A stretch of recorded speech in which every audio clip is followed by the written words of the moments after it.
good morning to all of you. And thank you for inviting me for this function, Prerna.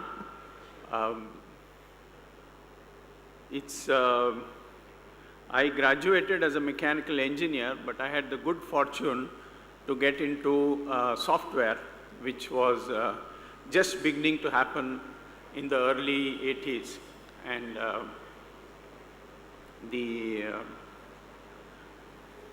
then, of course, the software was not well developed, and the earlier days,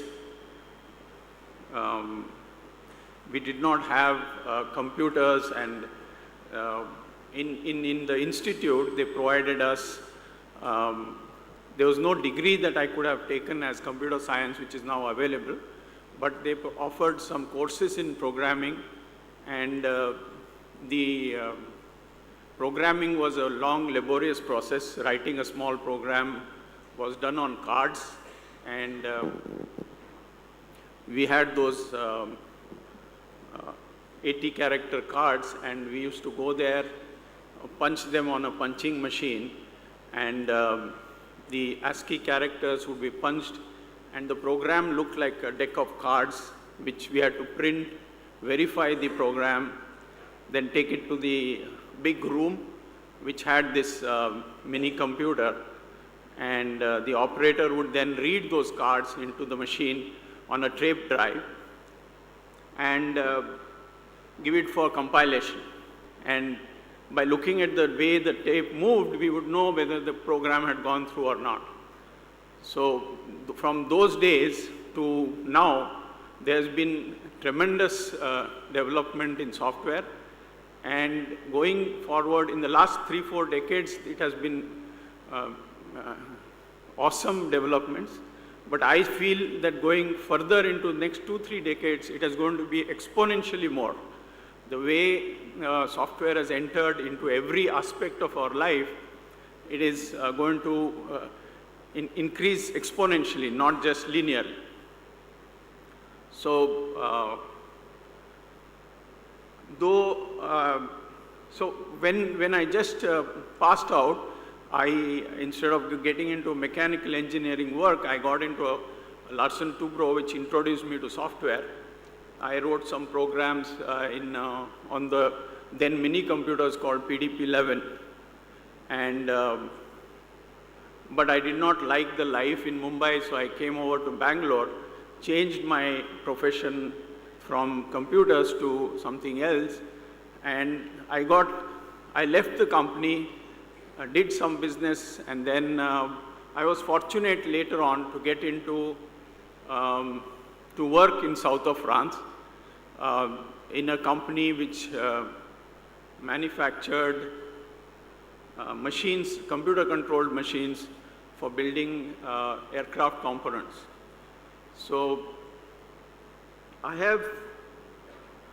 from that beginning, I had the good fortune to also be associated, though I didn't work for the company, I was associated with the company closely, which was called, in those days, called Borland Software. And it was started by a mathematician from France.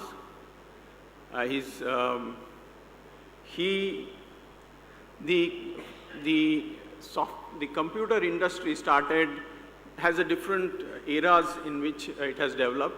The first era was the era of PCs, and PCs came in early 80s. And in 80s, the first personal computers was built by IBM, and it costed something like 6 to 8 lakhs per machine. And it was just impossible for anybody to possess them. And but the machines did not have much of software on them besides the operating system, which was then called DOS. And so there was not much pickup on the PCs until this gentleman who was a professor teaching mathematics in a French university started a company called Borland. And what he built was, he built compilers for the PC. I don't know if anybody of you have heard it because you are not born by then. But he built compilers called Turbo Pascal, Turbo C, and then he built office suites called Sprint, which was like Word, and he had Quattro Pro, which looked like Excel, which is there today. And his company, which was started in early 80s, which was 1983, grew very fast because the software was exceptionally good and very fast for the processors that were available then. And by next 3-4 years, he was selling close to $300 million worth of software. And about the same time, Microsoft also was in the field of software. Microsoft had started much earlier in 1975, and they had built this DOS operating system. And they also had a similar range of products for the personal computer. But these products from Borland were very, very superior to what Microsoft was then offering. And in 1990, he had built a revenue of around 300 million, and his market cap, because of his potential for growth, was something close to $3 billion. And IBM then, because they had the PC, they tried to make an offer to him for buying the company for $4 billion. He snubbed that offer, and he also made fun of Microsoft, and he said buying Microsoft products is like having a heart transplant. You never know when they will pack up. So from there, he made a couple of serious errors in his management, and he did not have a product called Database, which was running, which could run on the microcomputer. So he went and bought a company. When he was having a 300 million revenue, he went and bought a company for 400 million, a company called Aston Tate, which did a product called DBase. He had very high ambitions, and he had very little patience. So he did all this. He also started, he laid grounds to build a headquarters for $100 million, which led to his having serious cash problems in the company. And then because of his problems, he started losing his engineers to Microsoft, which was then building Word and Excel, which you see today. So and at that level, Microsoft was around 500 million. So they were very close to each other, and he wanted to outsmart and outrun the Microsoft. So in his haste, he went and bought this company, and that led to his downfall. Unfortunately, on his personal side, he had a divorce. So all that put together, he lost the valuation of his company by 96%. And the board of directors asked him to leave the company. And but he continued he continued post that. This was around 95, and in 95 he restarted some new companies, and at that time the cell phone business had started. The smartphones were just coming into the market, and he is credited with building the first camera phone. Actually, he is the inventor of the camera that you see on the phones today. And how do I know all this, and why am I telling you this? Because I was closely associated with the family, and the company I worked for, which was called Intertech, in south of France, in a place called Salon de Provence, was run by a man called Charles Henry Kahn, and his son was Philip Kahn. So after, so it's not only, doesn't only require that you work hard, work fast, but you have to be careful in your spending, which is very important. You cannot overspend and over-leverage your resources at any point of time. So this is the story of, coming back to the development in software. So it went on from PCs, and then it went on to the smartphone business. And the next big era that came in was the era of cloud computing, and which started when Amazon started AWS, and Microsoft has now Azure, and the leader was obviously AWS, and we now have Google also. What it has given is, it has given you a lot of power in your hands, which, taking the mobile and the cloud, you have a lot of computing power, and because of which new softwares like artificial intelligence are becoming possible. Though artificial intelligence started way back in early 70s, it was not possible to implement them practically. So the reason was that there was no computing resources available for running this effectively where they were required.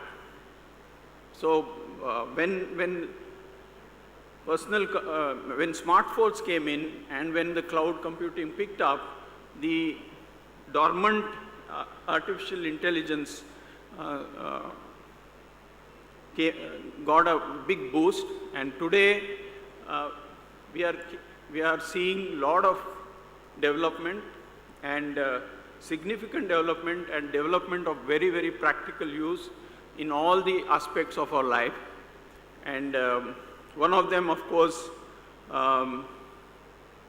is something called deep learning, where the algorithm tries to emulate the process of how the brain works, where you take a set of inputs or stimuli from various sources, like a human body does from all the 5 senses, and looks at how the brain responds to those stimuli and try to create a similar kind of an algorithm.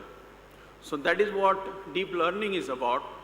And when you put multiple scenarios into this stream of learning, the responses no longer become like your regular software where they are predictable.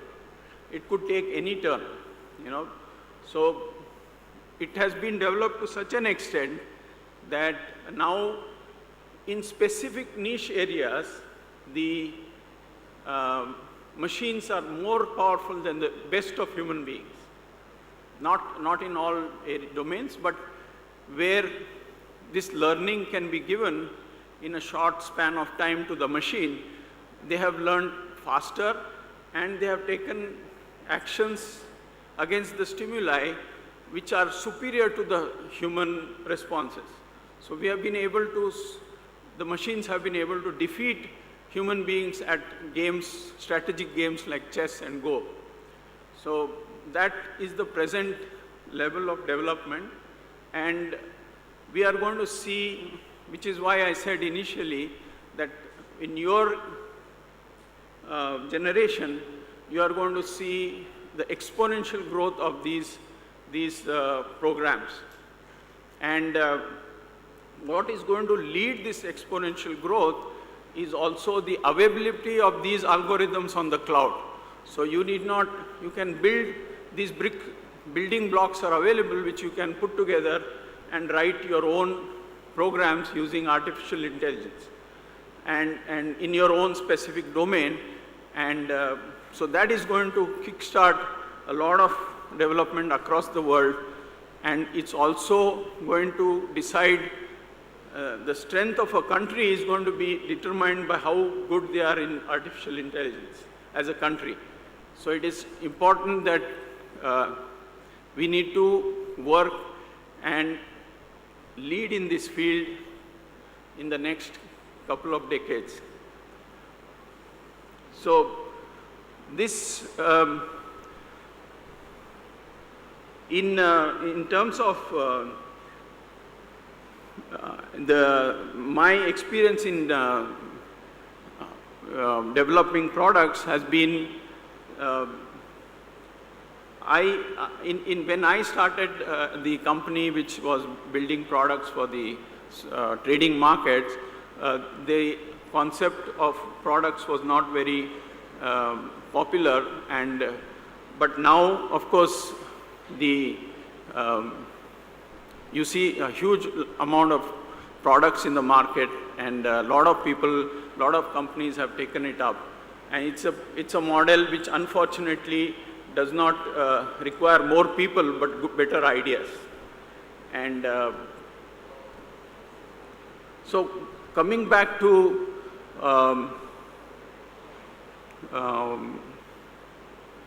the learnings, I would like to leave some few points behind with you, which you can think over, and some of the points have already come up again and again in the previous talks, which is for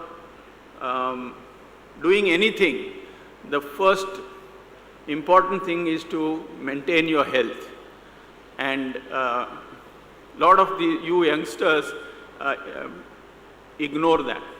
And I have seen it because I have in my own children, and I think it is important that you eat properly, eat healthy, eat mindfully. And what I mean by mindfully is don't do 10 things and eat also. When you are eating, there are stimuli that you get into your body.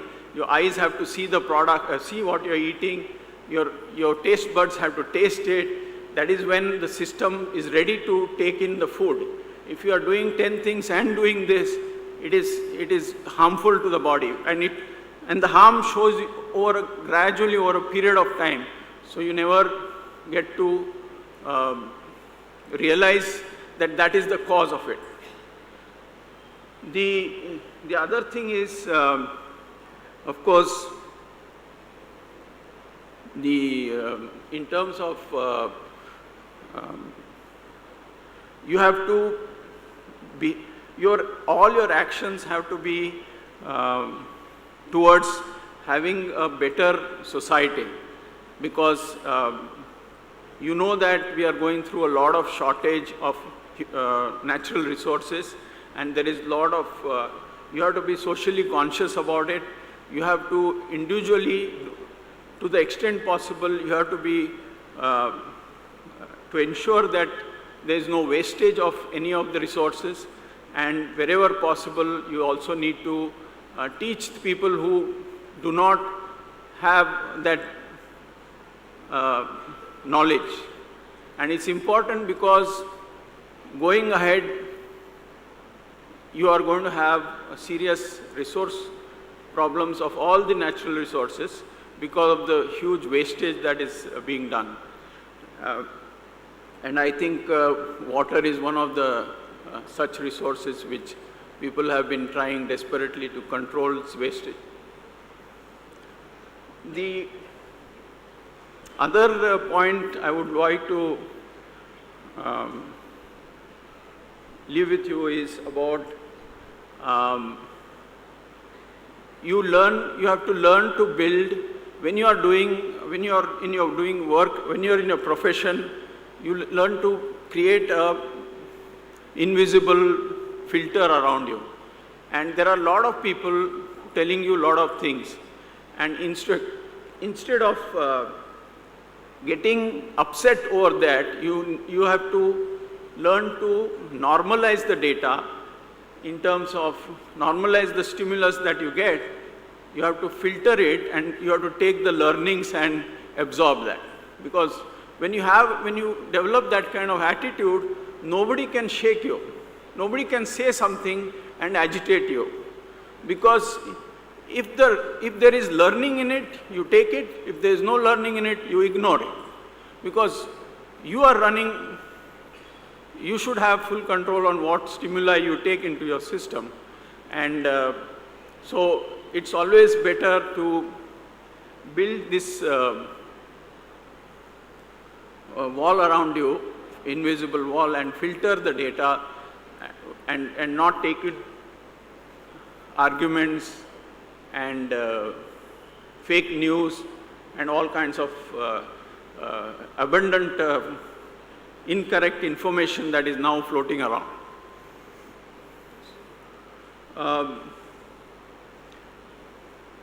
Then let me see if I have missed out something. Yeah, so you need to build on your strength. You should not worry too much about your weakness. If you have a strength in a particular thing, you should look at building on that strength. And because if you have so much energy, the effect of that energy on your strength is much, much higher than putting it on your weakness.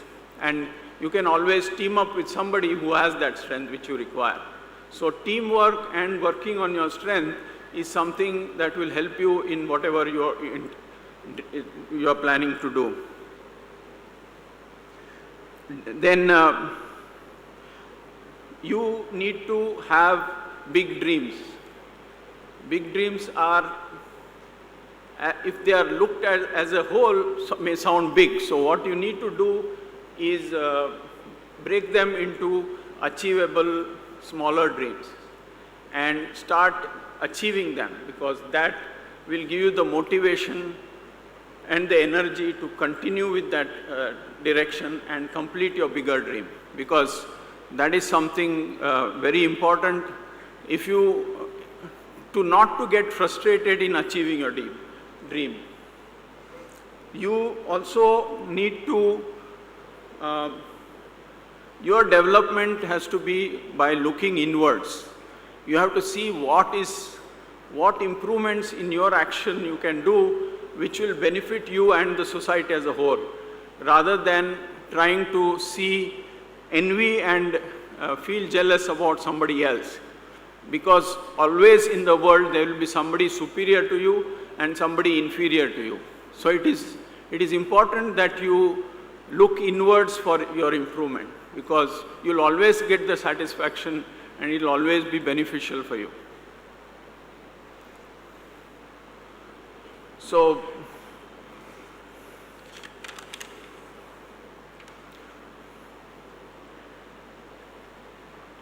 that covers up some of the things that I wanted to discuss with you about. I'm very happy to have been invited here, and like Ullas was saying, it is more of an inspiration for me than what I can give it to you. And I look forward to each one of you being able to work hard, improve yourself, work for the society in which you live, and achieve your dreams and make them big. Thank you.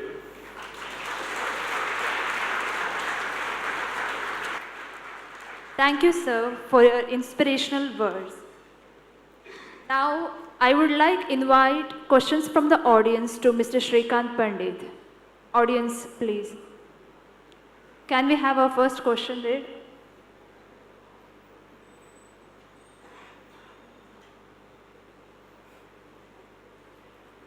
Okay. Yeah. In this technological era, where there is a constant upgradation in technology in every sector, and when we compare other sectors to the IT sectors, then the pace with which this upgradation in technology is taking place and adaptation of these new technologies taking place is considerably higher.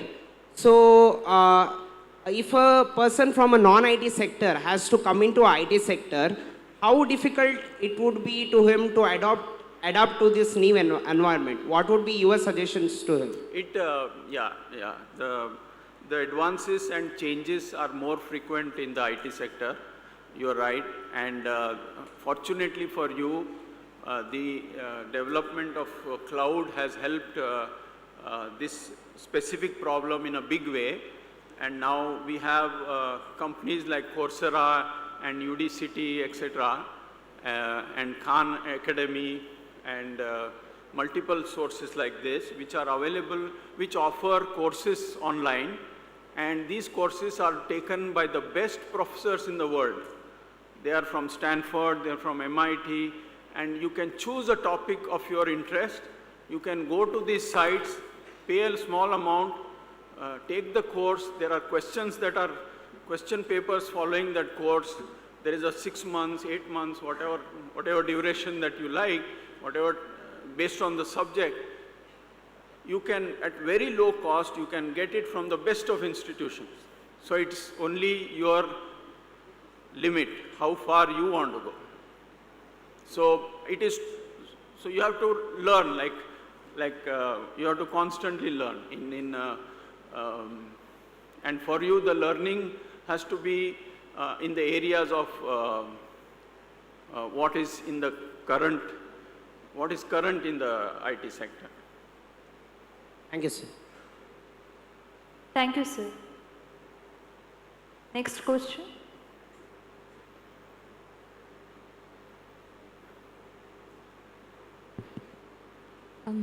Hello, sir. I recently heard a TEDx talk about neural networks and deep learning. So, if you give an unsupervised input, you don't know the predetermined output for it. Neural network gives you an answer, correct? So, isn't it a black box totally? Like, is it a threat or is it a boon? What's your take on it? Like every new technology, it has good and bad. This also has a lot of good and bad. And like you said, the stimuli are fed and you get an output. And in deep learning, you don't know what the output will be, because it depends on the kind of stimuli you are given to and how much of it is given. So, which is why data has become very important now. You know, in autonomous cars, the more data you feed to the learning language algorithm, the better it will perform. And the way it's going to develop is it is going to be in more controllable situations. Initially, it started off by defeating the world champion in a Go program. Now you are going to see in the next few years autonomous cars, because they are more or less predictable based on the reliability of how it reacts over a multiple input stimuli. You can decide whether it can effectively be put on the road. And it is always risky, but based on the experience, it has been better than human beings in terms of avoiding accidents. So if you had 10 accidents with humans driving, with autonomous cars you had till now, I mean 1 or 2 in that range. And so it is because of the way the algorithm is built, it is effectively teaching what you would learn in 10 years in a span of few days. I can teach the algorithm the same kind of knowledge in a very short time. But can I teach everything that you know? I can't teach. So how it's going to be used, how it is going to be deployed is going to be the key to making this popular. And yeah, won't those intricate things like what you don't teach the machine lead to make the machine to be a threat? It does, yeah. There is a belief that the Tesla car, which met with an accident, was because the data was not there in the system. Because there was a truck passing, and the truck could not be seen because of the sunlight that was coming onto the sensing LiDAR, what is used for. And because of that, the machine did not see the object, and the driver was sitting at the back, relaxing, which is why, so it is possible. But how long can you not feed the data? And is it still at that stage, is it better than humans? It is, right? So you can't expect the machine to be 100 on 100. Humans are not 100 on 100. You also might, your attention level might go somewhere else and you can bang something else, right? And that your ratio is higher than the machine, so why not rely on it more than humans? Thank you, sir. Yes, thank you, ma'am. That brings us to the end of this question and answer session. Thank you once again, sir, for your inspirational words. Now I would request Ms. Aishwarya R. Pai to present a memento as a token of our appreciation.